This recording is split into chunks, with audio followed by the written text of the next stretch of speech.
Greetings, MFL Year 33 members. We have completed Week 10. Couple things to get to. Coming to you live from the Make the Waffle Studios in Longmont, Colorado. Before we get too far into too much here, I guess what I thought I would do is talk a little bit about a trade. We don't get a whole lot of trades in this league.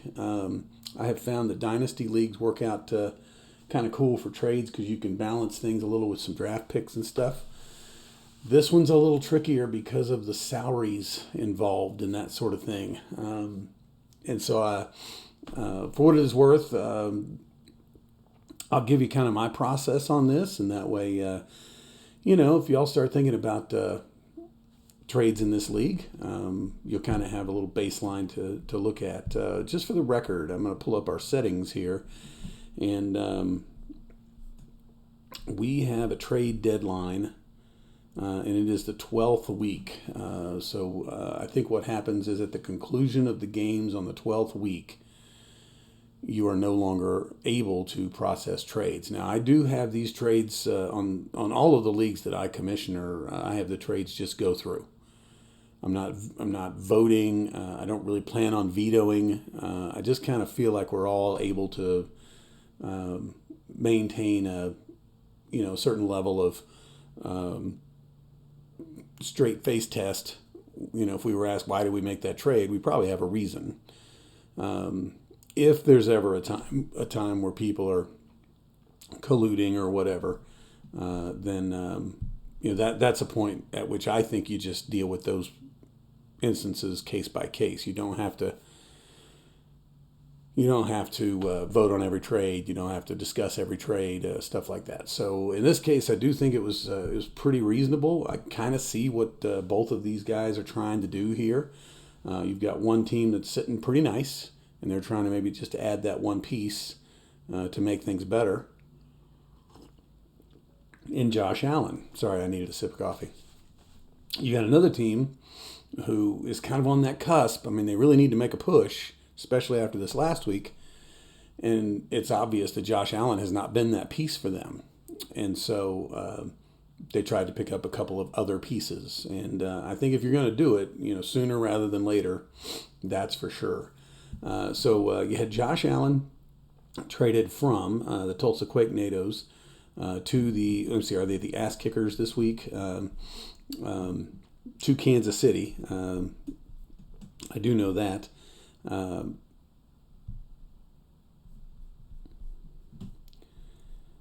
Ass Kickers, definitely. And then you had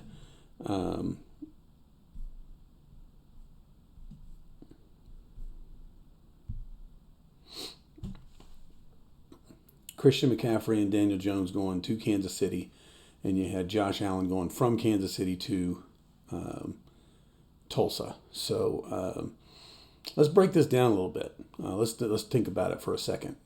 First of all, I don't know if anyone remembers, but Josh Allen was definitely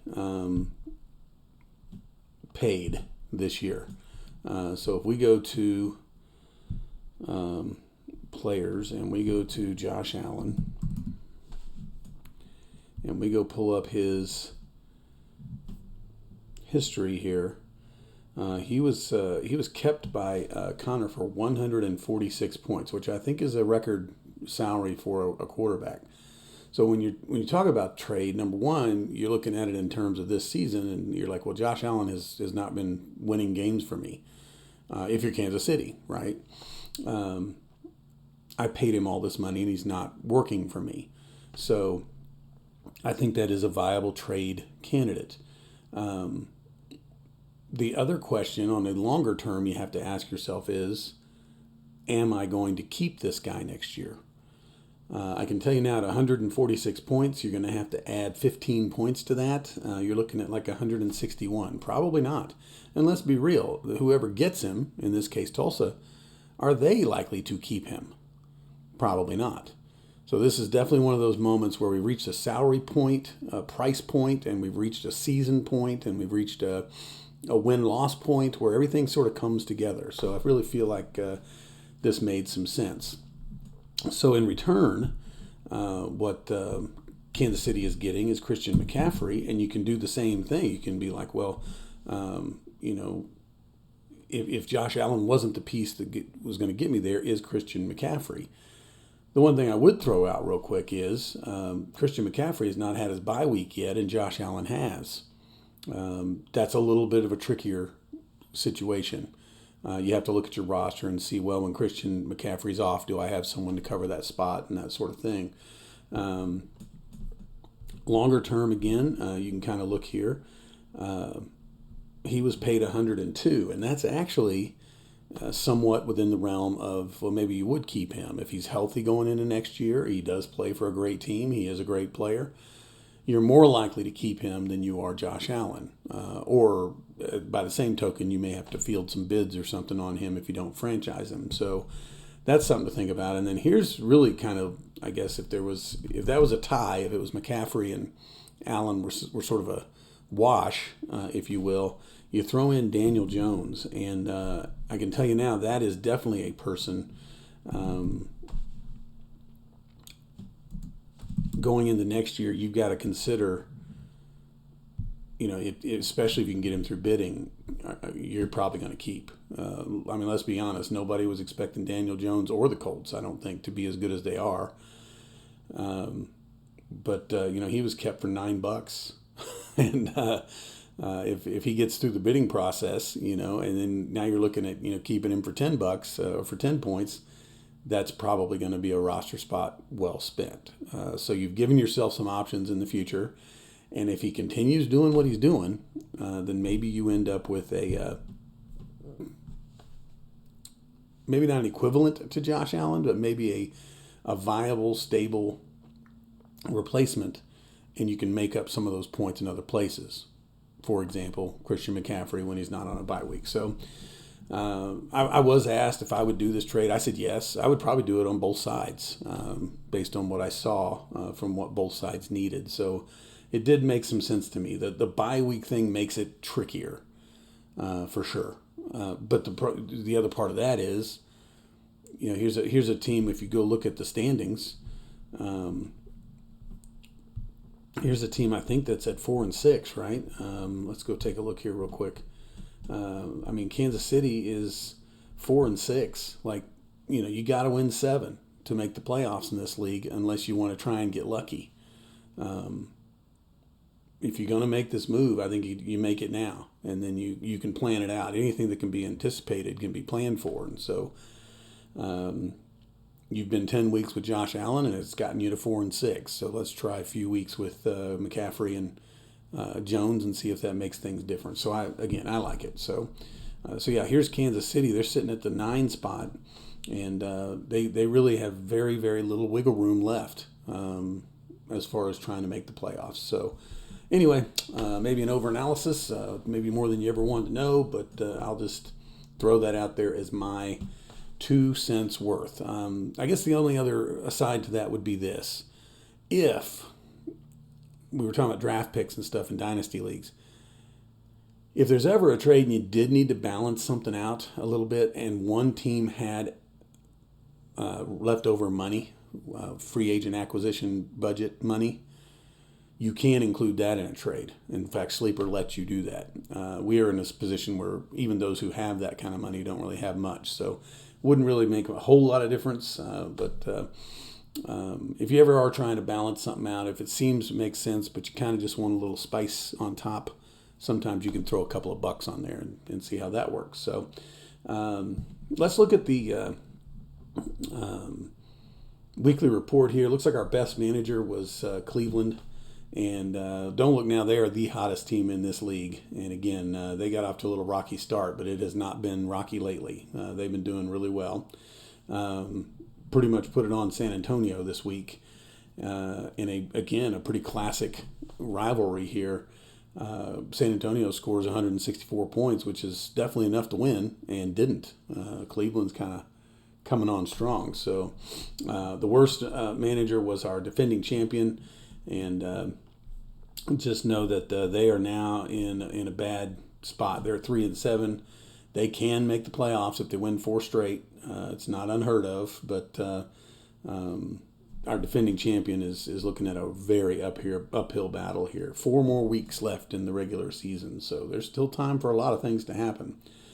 The biggest blowout was our defending champion getting crushed by the Army. And kind of an interesting standings note when we start talking about some of these teams.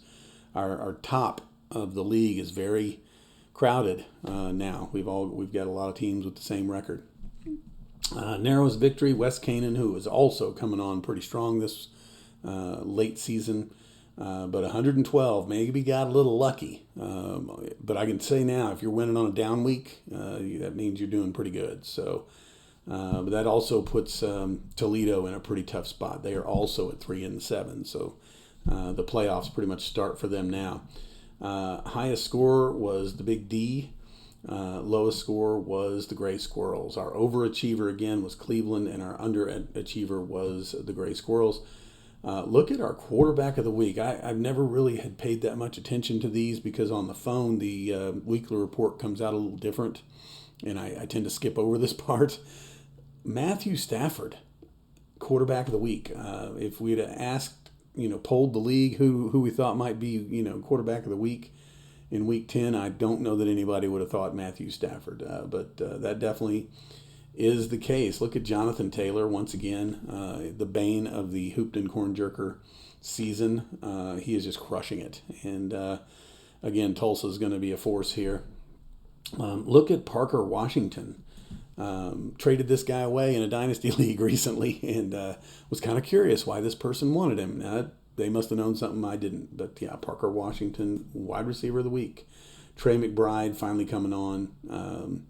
Tight end, kicker defense. We're not going to spend any time on that. Look at this bench warmer again, Mac Jones. I haven't gone back and looked, but I think that he is probably the quarterback bench warmer of the season, maybe at this point. He's been here a lot. Henderson, who I know has been kind of waiting in the wings, and look at whose team he's on. Mr. Lucas seems to always have the running back bench warmer of the week, which again, I think I really misphrased that last time. Obviously, he knows he can put these people in his lineup. That's not the thing. I think we determined that his team is just so good he can probably get away with just throwing people in there at this point. So Jameson Williams, that's pretty nice to see that. I also let him go, by the way, at the beginning of this season. So Jameson Williams also gone. And then I have Dalton Schultz in some dynasty leagues. I'm happy to see him kind of putting some points together, that's for sure. Kicker defense, again, we're not going to talk too much about that. So when we look at Week 10, Hoopton was able to defeat CDs. Hoopton's getting lucky. We're 5-5. But I think we're third from the bottom in total points. Like, we're not scoring a lot. And, I'll take whatever breaks I can get. But I just don't have a good vibe for Hoopton, and yet here we are still in it. Those are sometimes the kinds of teams that get hot at the right time. We are not hot yet, that is for sure. Toledo goes down to West Canaan. Cleveland beats San Antonio in an epic matchup. Tulsa actually goes down this week to Big D, and again, it's interesting that you got these teams scoring 160 points and losing. That's generally a sign that they're going to be fine. And these teams, by the way, with 7 wins now, they're in the playoffs. That's going to happen. The Army beats up on the Gray Squirrels, maybe putting an end to their season. We'll see how they can respond, but it's uphill. And then Kansas City, who just acquired a couple of new pieces, goes down to Leavenworth, and we'll see if they are able also to make a run. Here are the standings, and I have not gone through. I talked last week about the tiebreakers, and I haven't really gone through them because, again, things tend to shake out in the end. So if it ends up logjam like this and it gets closer to the end, I'll definitely walk us through what it looks like. But according to Sleeper right now, who just divides it by total points, the Quake NATOs would be at the top. The only way that would work with what we do is we would take Quake NATOs, Coyotes, Big D, and Army and see who had the best record among those common opponents. And so they would get the number 1 seed. And I haven't done that. If you guys want to spend some time on it, you can. Look at Cleveland, who is just right there. They would have to really go on a pretty big slide in order to not make the playoffs now. And again, they caught some tough breaks and just have kind of just persevered. It's been kind of cool to watch. So good job, Cleveland. Here's San Antonio, still looking fine, along with Hoopton. And we are sitting pretty, I guess, if you will. I've said before, if after 8 weeks you're 3-5, you're right on pace. I can tell you after 10 weeks, which I don't really use as a benchmark, but if I'm sitting at 5-5 after 10, again, I'm feeling pretty good. What I'm trying to do after 12 is go 6-6, and then just run the table. Go 4-0 after that, and then you're the champ. So right now, I mean, I cannot complain. Hoopton's sitting here ready to go. If the playoffs were today, we'd have 7 teams, which means whoever wins this conglomeration of tiebreaker stuff would get the bye week, and we'd have to figure that out. But again, I haven't really done that this week. CDs is going to have to hope that the 6th place spot is everybody at 6 and 8, and then probably at that point we just go total points, see who gets it. And I just don't think that's the way it's going to go. I think CDs might just be out of it now. We might have our official somebody's out of it. The person who had the most points scored against them all year so far is definitely struggling, and that is typically in fantasy football the way that goes. So let us very quickly just jump ahead to week 11. And this one's a key matchup here. Here's Hoopton at 5-5, and here's Kansas City at 4-6. Probably more of a must-win for Kansas City, and they now have some pieces that might help them out. Again, that's for sure. Now, I will say I think one of those bye weeks with one of those players, I think it might have been Daniel Jones, is week 11. So he's going to have to figure that out, and maybe he has, because it looks like the lineups are pretty much set right now. So that one is going to be kind of a little coin flip, and we're going to see who comes out of it, Kansas City or Hoopton. West Canaan set to beat San Antonio. I don't want to be San Antonio this week, that's for sure. I think West Canaan, after a down week, probably going to come back pretty strong. So that's the way that's likely to go. Right now, it looks like Toledo's set to beat Cleveland. I have a feeling Cleveland probably hasn't set their lineup for next week. So, but that's a must-win for Toledo, I think. And that's, again, not an enviable position because Cleveland's been hot. That's for sure. Gray Squirrels got to start the playoff push now. There is no more room for margin for error, if you will.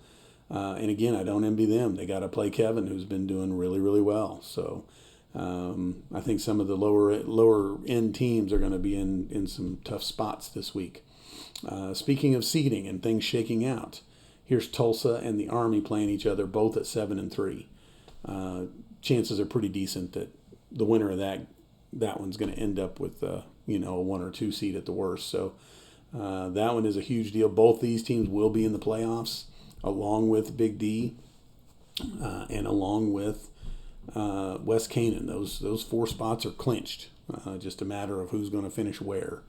But Tulsa against the Army is going to be a big deal.